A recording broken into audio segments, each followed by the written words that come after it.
When you think about flowers, what would you say about them?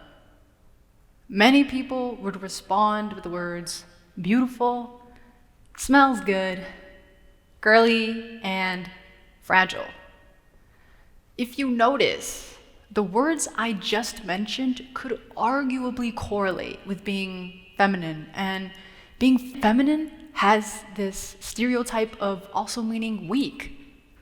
However, what people fail to remember and realize is that flowers are strong and can withstand the many weathers that this world produces. Different flowers grow in different climates, whether in humidity, sunshine, rain, snow, or even dry heat. And they grow through these different weather conditions that one might consider tumultuous and harsh. That can be seen as resilient and something of a warrior, not fragile. Of course, plants and flowers change to adapt to these conditions, but nonetheless adapt to the best of their ability to survive and thrive. I believe that human beings and flowers are much one and the same. We belong to an extremely resilient species. Human beings go through life and go through changes as the years go by. Sometimes we become fragile due to experiences like heartbreak, loss of loved ones, rejection, and bullying. On the flip side, these experiences can change us for the better. Now, it's not to say that positive experiences can't do that, but in my opinion, the best revelations that push us to be better, have better, and do better by ourselves come from the things that hurt us the most. I'm going to share with you one of the most important experiences I've ever had happen to me.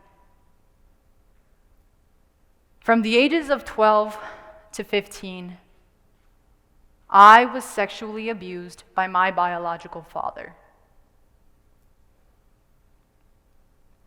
Author and trauma psychologist Bessel van der Kolk wrote The Body Keeps Score, a book about his findings and studies with patients suffering from post-traumatic stress disorder. He states that traumatized people view the world in a fundamentally different way, having the tendency to superimpose their trauma onto everything around them. For me, unknown intentions made others untrustworthy, and I felt dirty, unloved, used, and not cared for.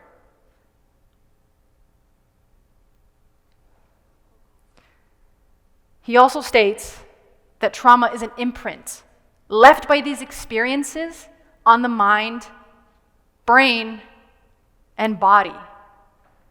These imprints can show up in many different forms, most commonly nightmares and flashbacks. For me, that included trips to the courtroom and physically being and feeling sick because my brain could not mentally reprocess my trauma. A long list exists on how trauma leaves its imprint and the drastic lasting effects it has on a person. I wasn't in a good place. I felt stagnant. PTSD individuals stay stuck in the pain and fear that they know, becoming stuck in their growth because they cannot integrate new experiences into their lives. That's at least how Koch puts it. I felt like I couldn't move on, like I couldn't be fixed, like the pain couldn't be stripped away. Therapy helped a bit, but really, I avoided talking about my trauma at all costs because I was scared. And I felt like I would continue to stay stuck. See, the problem is when trauma goes unresolved, the stress hormones that were released during the trauma that served to protect you will continue to secrete, causing the individual to act, think, and feel the way they did during the trauma.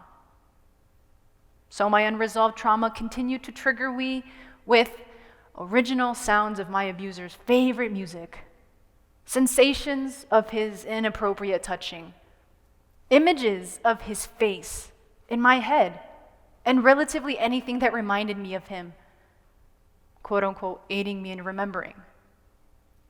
Trauma doesn't let anyone forget. In fact, people attribute their entire meaning of existence onto their trauma, as I did, before I took action and found myself among various people and things that helped me become a better version of myself. Now, it's not to say that anybody has to go through something this traumatic in order to transform, or that they won't grow if they don't. It could be as simple as being unhappy with our routines or wanting to treat ourselves better. We are always reinventing ourselves, and sometimes all it takes is for us to take action to do good by ourselves. The road to recovery will not come easy. The results may not come quick, but like flowers, we take time to adapt and grow. So if you ever find yourself fragile due to any of these experiences, remember that we don't know what flowers went through to be as strong as they are. And like flowers, we weather through the weather in much the same way. Allow yourself to regenerate. I know I have, just by standing here before you. Thank you.